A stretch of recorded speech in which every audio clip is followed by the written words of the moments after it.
I'm Amy Siegel, and I'm joined by.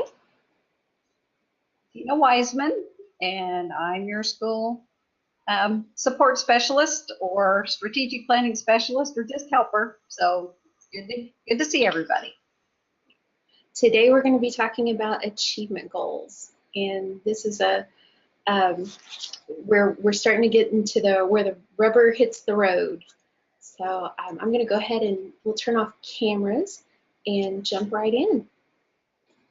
So in today's agenda, you can see there's several things that we're going to be talking about. We're going to be talking about the vision to action process review. We're going to talk about the point positions for and how busy they're going to be this month. In the month of March, March Madness is here. Achievement goals, and then we're going to talk about preparing for discussions. And in the first discussion, we'll deal with focus areas, and the second discussion will deal with SMART goals. I'm doing it again. Let me get back. I skipped. Okay, so this looks familiar by now. We started out with the organizational structure.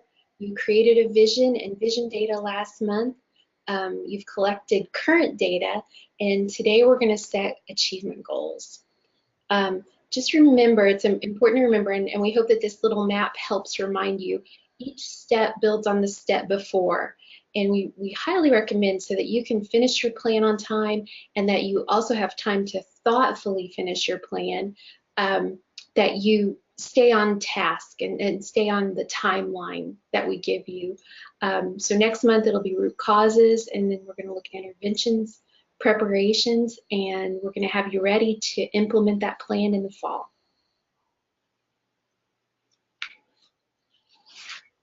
The point positions responsible for work this month are going to be the council discussion and the council consensus. And as you recall, that this year, the council discussions facilitate the steering team discussions, and the council consensus this year brings the steering team to consensus.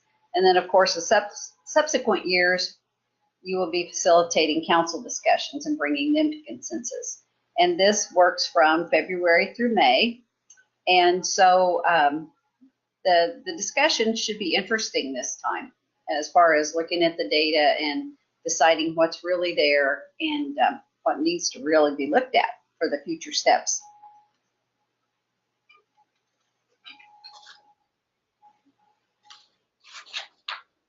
So we're going to jump right in and look at our achievement goals format and give you a little, since we're in Indiana, a basketball metaphor.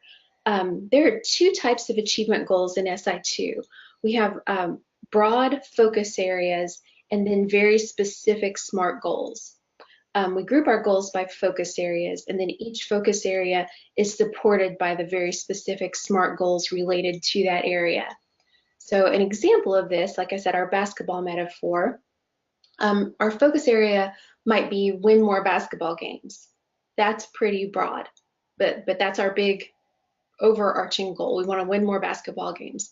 So under that, we might have our very specific SMART goals that we're going to increase the percent of free throws made. We're going to increase the percent of three-point shots made by starters, and we're going to increase the number of assists made by second string players. So those SMART goals get very specific.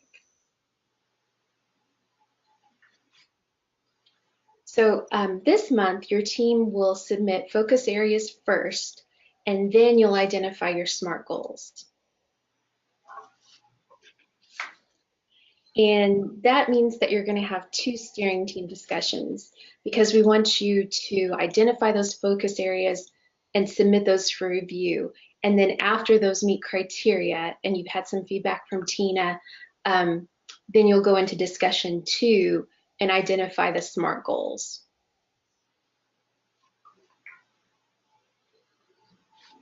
So before discussion 1, you're going to be providing the steering team members with copies of the vision statement, which is in section 4, step 2. You can always click on print report and it will print one out for you. And then you're also going to go to section 4, step 3 and print out that report, which is your achievement data report.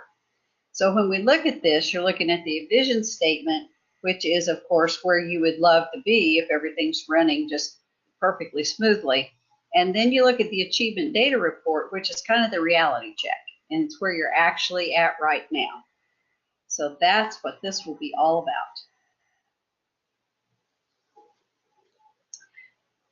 about. Before the discussion, each steering team member should review the student achievement data report. And it's going to look lengthy, but you have a lot of data. So that's why we have what we have. And you're going to be looking at data that is very pleasing to you. So, you know, where are the kids doing well? What groups of kids are doing well? Look for the positive. And then look for the data that is concerning. Are there gaps in different areas? Are there gaps between paid and free and reduced, between general ed, special ed? Are there gaps between males and females? So be sure and to look at that. And then you're going to identify student groups that may be experiencing those gaps, which is exactly what we just said. And sometimes it may be a group that's kind of surprising. And so be sure and just go over these with a fine-tooth comb to make sure that you don't miss anyone. So after everybody's had a chance to go over their data, we're going to have steering team discussion 1, and that's to identify focus areas. So each focus area will include each of these elements. There'll be a focus, and that is student proficiency, like the pass rate, student growth, graduation, or career readiness. There'll also be a subject. That can be math, English, English 10, Algebra 1, or other subjects. For focus areas, the grade levels are typically a pretty broad range. That would be, you know, most likely that you'll set those for a broad range of grade levels. And then you'll identify a subgroup. And for elementary school and middle school, that can be the bottom 25% or the top 25%. The high school, the subgroup can be bottom 25%, top 25%, or it can be improved from grade 8 to grade 10, or it can be improved from grade 10 to 12. It could also be none of these subgroups.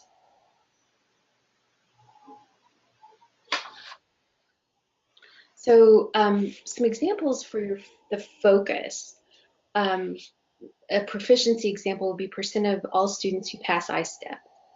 A student growth example would be % of all students who make expected gains on I-STEP. Graduation rate, % of graduation cohort who graduate in 4 years. And a career ready focus would be a % of graduates who pass an AP test, or could be % of graduates who pass an industry certification exam.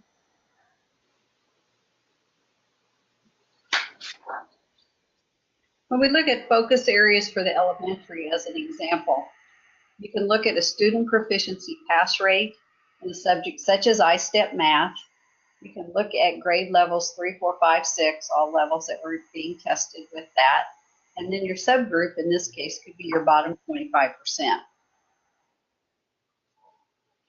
A focus area for high school could be, once again, your focus could be your student proficiency or pass rate. The subject in this case could be something like Algebra 2. Your grade level could be the class of 20, whatever. That would be maybe your 8th grade or your freshman class, whichever one you're doing there. In this case, normally we'll see 8th graders. And then your subgroup would be improving from grade 8 through 10. So you want to make sure that the algebra success is getting better with this group as they move along.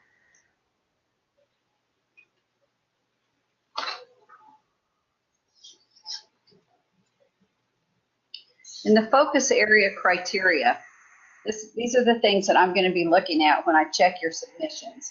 So we need to absolutely make sure that there are 2 or 3 focus areas present. At minimum, you'll have 2. Most high schools and in some cases middle schools will have 3. I've seen elementaries that have 3. But definitely, obviously, you're going to want like reading and math because you really want to watch those. And then in cases of high schools, and in some cases, like the middle school case or a junior high, you're going to have college and career readiness. because there's certain things that need to be traced on those reports. The focus areas target academic areas that do not meet state or local expectations on state testing in student growth and student proficiency, as indicated on the school report card from the IDOE, and that is in accordance with Indiana rules and regulations. Also looking for that the focus areas target academic areas that do not meet state or local expectations on state testing in student growth, student proficiency, graduation rate, and college career readiness, as indicated on the school report card from IDOE. Once again, in accordance with Indiana rules and regulations. You always want to make sure that you've identified a focus area, a subject, and a grade level. You want to make sure that you have a subgroup or an improvement focus that is identified for each focus area. You want to have a rationale, including achievement data that has been included in each focus area. And be as clear with yourself as you can on that, because that will help everyone else understand exactly what it is that you're looking at and why this is a focus area. And then make sure that English language arts has been identified as an external expectation in at least one focus area. And that is in regard to Indiana rules and regulations. And then, of course, for schools with 8th grade and beyond, a graduation rate has been identified as an external expectation in at least one focus area. Once again, Indiana rules and regs. And that's a lot of times where we'll see that listed under the career and college readiness, which would be focus area 3. Let's have a look at how this gets put online. So we are in our demo school, and this is an elementary school. We're looking at achievement goals. As we mentioned earlier in the presentation, step 3 has a link to your vision statement. Step 4 has the achievement data report, and those you'll want to make sure that your steering team members have so that they can prepare for this discussion. Then you're going to conduct the steering team discussion. We link you over to the manual, and that has really the tool for that is for the SMART goals. But we do have the steering team webinar slides from today's presentation if you want to go over those. So then we're going to enter in step 6, we're entering the focus areas. And we open this, and you can see that our school has 2 focus areas already entered. And at the top, I have add a new focus area. And I click on that. And this is where I make my selections. So we'll say that we're doing just for example, a graduation rate focus area. We'll say that our subject is other. Oh, we are in an elementary school, so let's change that over to pass rate, and let's say that we're going to work on social studies, and we're going to do that in grades 2 through 5, and we'll say that we're working on our bottom 25%. We do have these little info icons, and if you hover over those, they'll receive, or I'm sorry, you'll see more information about those. And then this is where the rationale is entered. You'll notice that we have a text box. We really need you to put data in here, site-specific data. So, we would want to look at what is our student performance in social studies. Why do we think that this is an area that needs to be focused on? And then external expectations for an elementary school, our only option is that this would be a focus area that aligns with English language arts. This doesn't, so we'll leave that unchecked. And then we click Save. And now you'll see I have 3 focus areas, and my link is no longer active. So we're really only looking at 1 to 3 focus areas. Again, these are very broad. We don't want you biting off way more than you can chew, because the SMART goals will be, there will be a lot more SMART goals that you will enter later. So this is how these are entered. If you decide, if through discussion you all decide, social studies really isn't something we want to concentrate on right now, we're really looking at that, at our math pass rate and our English pass rate, and that's where we want to put our energy this year, we can always delete this, and we just do that by hitting the delete button. And then the system will ask, are you sure you want to delete the goal? And you go ahead and say, okay. And now we just have the 2. So after we've entered those, we go back to the process page, and it's always a good idea to look at the report. Again, ours, we have more data in because this is an existing school. But we'll look at the report, make sure that we've met our criteria. Again, the rubric that we went over a few moments ago, that is down here in step 10. Look that over, make sure we're where we need to be, and then we hit the submit button. And submit for review. Pardon? I'll get that reviewed. Okay. Now you'll notice right now I cannot enter my SMART goals until my focus areas have met criteria. And we do that check just so that you don't waste any time. We don't want you to develop those SMART goals if there could be a potential problem with your focus areas. So you'll submit that, and Tina will review it and get back to you. Hopefully it just meets criteria and you can move right on to your SMART goals. If it doesn't, then you'll need to go back and work on that. If you have questions about that, be sure to contact Tina by email or phone, and she'll work with your group. She's great about looking at data and giving you some concrete advice. And you may refresh and move on. Okay, so we refresh, we've met criteria, and now we can work on our SMART goals. But we're going to go back to our presentation and talk about SMART goals before we look at entering these online.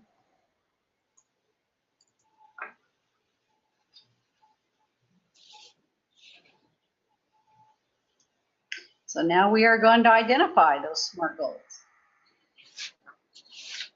You will see that SMART goals stand for specific, measurable, attainable, realistic, results-oriented, and timely goals. So in the case of specific, you want to look at, for example, a student group benchmark, something that's measurable. You want current data, you want target data, and you'll have vision data. They need to be attainable, so they need to be within your ability to impact.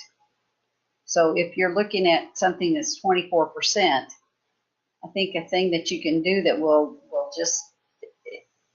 just absolutely pop every bubble that you have is to maybe put it at 80 for the next year. We know that that's not attainable. So you want to keep it to where it's something that you can look at and be able to impact. They need to be realistic and results oriented. There again, they need to be challenging. So you don't want to go like from 24 to 25, but they do need to be realistic. And then they also, and this is key, they need to be timely. They need to be reachable within 1 year. And if you keep that in mind, I think that will help you as much as anything, because you think about what can we do in 1 year's time. And so that will help you put everything in perspective.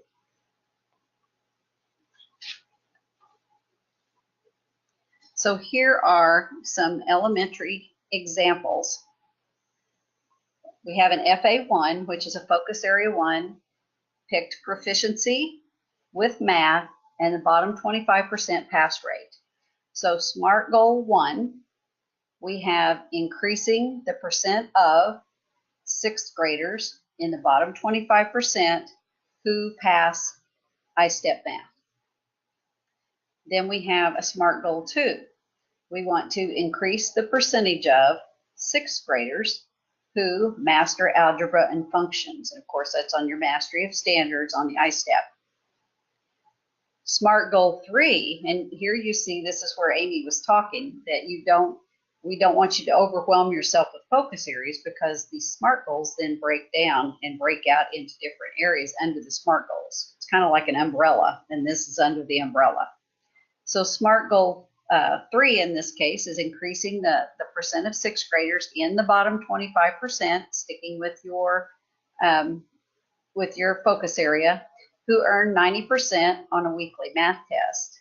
And then your fourth SMART goal would be increasing the percentage of sixth graders free and reduced 25%, bottom 25%, who earn 90% on a weekly math test. So you can see that you can just keep honing in and honing in and honing in to where you're just zeroing in on a very, very specific subgroup. And that is extremely important, because it seems like over the years that we've been doing this, the one thing that I notice is that if you get the right dynamics in place, all of a sudden everything just falls into place.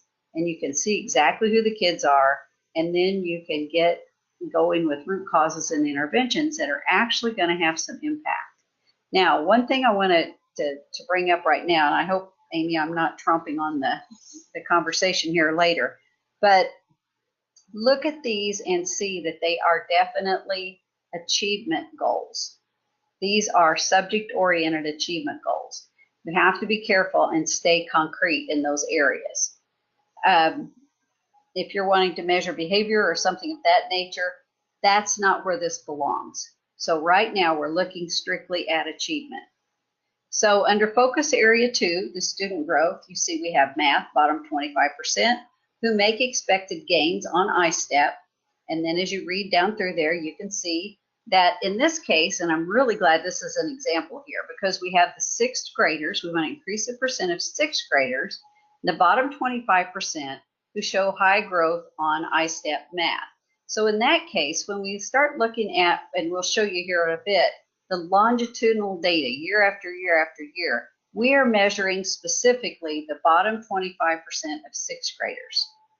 Now, the second SMART goal you'll see is increasing the percent of the class of 20 whatever, which is in the bottom 25%, who show high growth on I-STEP math. Now, this is good, because this is something that once in a while you will get, and we say it lovingly, that class that just seems to start out stalled.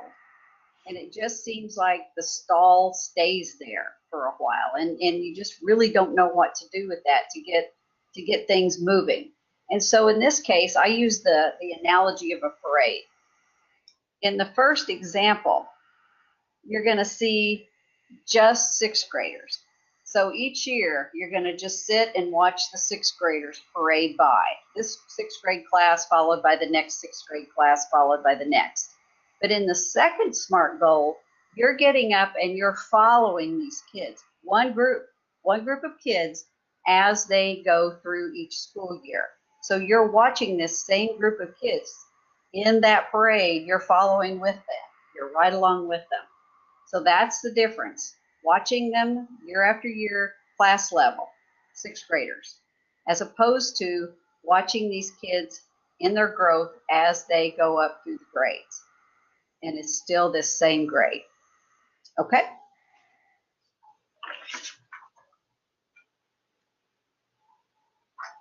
Some high school examples would be, there again, very similar. You're looking at Algebra 1, you're looking at specific classes, and you want to see what the percentage or the increase of the percentage on mastering quadratic equations, earning 90% on a weekly math test. And there again, see how it breaks down. It breaks down to a specific class, and then it breaks down to a specific class, but within that, another subgroup of free and reduced lunch kids. And then the second one is, of course, college and career ready.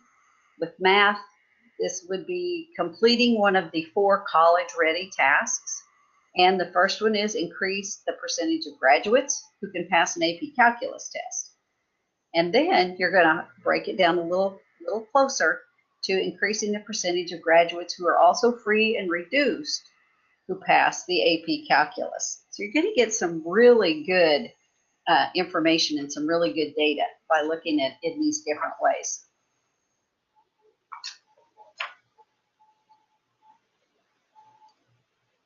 And this is my page where I always say I feel like a broken record. But this is what it's so important. SMART goals should be laser focused, not broad at all. Very laser focused. They need to be honed in on specifics like standards and student groups. Disaggregated data is key for good SMART goals. Disaggregate. Just get that in your head. And then always look for achievement gaps. And here again, in gender, in ethnicity, in lunch status, between general ed, special ed, IEP. If your student population is large enough or shifted in specific areas, you may filter even further. I have some schools who, if they have very, very large class size, they may have the class of 20, 25 or whatever, who are free and reduced special ed IEP. And that, in that case, they are really narrowing down on this group of kids, but they still have enough that they can count it as a subgroup. Always be open to the yeah buts, because we don't know if the gaps are due to true differences in achievement or if it's bias in the achievement instrument. So add them. It's not an excuse, it's an issue. So, just add it. You're in a monitoring phase. So that helps you to see exactly what's going on. And then there again, whenever possible, use objective data like test scores to back up what is more subjective data, which we would consider report card grades. So those tips should really help you as you start going about looking into these SMART goals.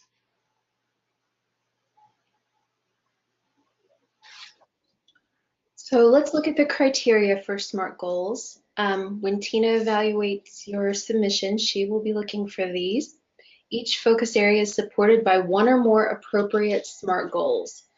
So if it's a math focus area, we're going to be looking for math SMART goals, as an example. A grade level or class has been identified for each SMART goal. The student group demographics have been identified for each SMART goal. For example, all students, free or reduced, lunch students, or third graders. A narrow targeted benchmark that includes the achievement benchmark and the assessment tool has been identified for each SMART goal. For example, the master the ratio standards on the I-STEP assessment. Historical, target, and vision data have been entered for each SMART goal. At least one SMART goal exists for a student group that has not met AMO or indicates an achievement gap. And that is one of those requirements for Indiana rules and regulations and also for Title I school-wide. A SMART goal for reading has been identified for students in grades K through 2. That is Indiana rules and regulations. A SMART goal for reading has been identified for students in grades 3 through 6. Those get separated out because we do have primary schools, and then we also have upper elementary schools, and some schools will see these and some won't. So, so they're both on this list. Collectively, the SMART goals seem to be manageable within the school's time and energy constraints. At least one SMART goal addresses percentage of all students passing Algebra 1 in 8th grade and is associated with the graduation rate. Oh, sorry, PAI should be focus area.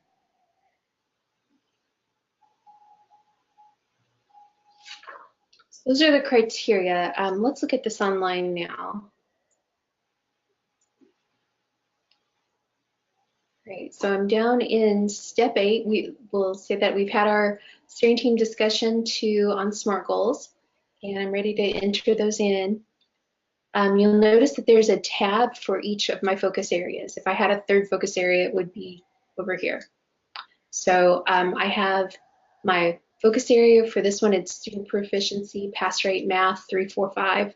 That's grades 3, 4, and 5. And now I have my SMART goals underneath that. And I can add as many SMART goals as I need to add. And it is practical for our plan. I do that by clicking on the link, add a SMART goal for this focus area. We give you again the focus area at the top. just so you have a way to check on that and see those details. We're going to select either a grade level or a class. Let's say for this one, we're going to select grade level, and we're going to look at grade 4. And then we would look at perhaps we have an achievement gap, or we might be looking at all students in grade 4. In this case, we're going to say free or reduced lunch students. And then our benchmark. So this is an I-STEP math. Let's say that we wanted us, I'm not as familiar with my specific standards for grade 4 as I should be, but we'll say master specific standard on I-STEP math. And then here we'll have our historical data. So we're looking, in your report, you'll be looking for data from the students who are in the lunch program and their mastery of those standards over time. And there, you might need data that isn't in your report, and so you have make sure you have access to data going back. We really like it when you have at least 3 years of historical data so that you can see what the trend is. You can, if you have more data, you can always add more historical data. We call that actual data. And then we'll come down, and the next row, it's for target data. So let's say in 2018, our percent was 40, and the month for that, I'm not sure what month we take the I-STEP. I think that's March 2018. And our target data, we'll say that we want to get up to 45% in March of 2019. We can add, we need to have at least one target. Some of our schools like to set targets out, so we do give you that option. But at minimum, I'm sorry, that is this year. We probably actually want to make that out to 2020, since that's when we'll be implementing our plan next year. All right, so then we want to look at our vision data. And we'll say, in our vision, we had dreams for all students, and ideally 100% of students would be passing this. So, and then our external expectations, if any of these apply, let's say that our free and reduced lunch students are the students who've been experiencing a gap in dropping our letter grade perhaps on our state measurement. So we want to go ahead and say that this is a students. I don't know that they actually update the AMO anymore, Tina, do they? No. Okay. So this is a little dated language that we'll try to get updated, but this would be a group that's been experiencing an achievement gap. So once we have all this filled out, we just click save. And now we see that SMART goal has been added. And again, if it's something we decided we don't actually want this, or let's say we made a mistake, we can always go to edit, and we can always also delete. So these tools will start to feel very familiar because we use the same kind of format throughout our system. So if we go to focus area 2, we can do the exact same thing. We click on the add link and just complete our form.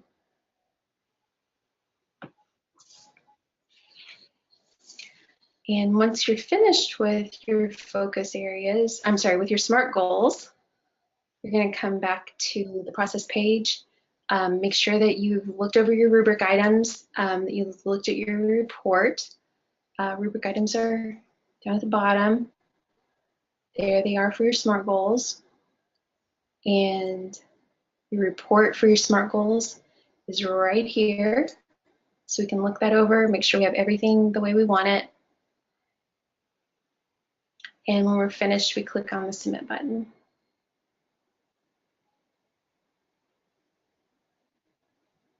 Okay.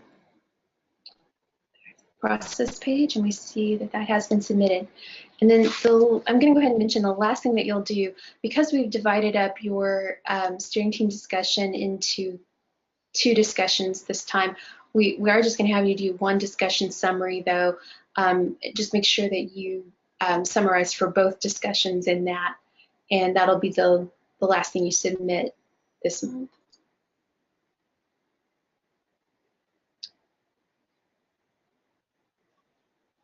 And I think you're all familiar by now with the form for your steering team discussion minutes. Okay.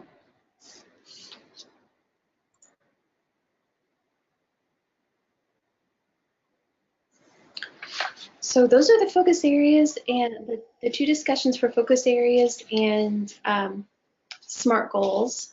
Of course, if you need help, please, don't wait even 5 minutes. If you're lost and need help, make sure that it's 5 seconds. Give us a call, drop Tina an email, whatever you need to do. This is an area that I feel like Tina really excels at. When I was her school support specialist and she was a principal, I called her the queen of data, because she really was great at pouring through that data, and I think laser focus was actually one of the words that we came up with to describe what her school was doing. So, please use her as a resource. This is really her wheelhouse. Tina, would you like to add anything? Not specifically. The main thing is, if you have any doubts or anything, make sure to call before you start, because you don't want to get frustrated. And the first time you do these, it may be a little bit sketchy. And so, it doesn't hurt to ask and just kind of get an idea. If you want to send it, I'll certainly give you a detailed explanation of what it needs to meet criteria. But if you want to call, that's perfectly fine. I think that's about it. Just, as long as it will be the right number for a subgroup that you can publicly put the information on there, just get as narrowed down as you can, because the more narrowed down you are, the better off you are. Mm-hmm. All right, thank you all very much. We look forward to seeing your goals. Have a good day.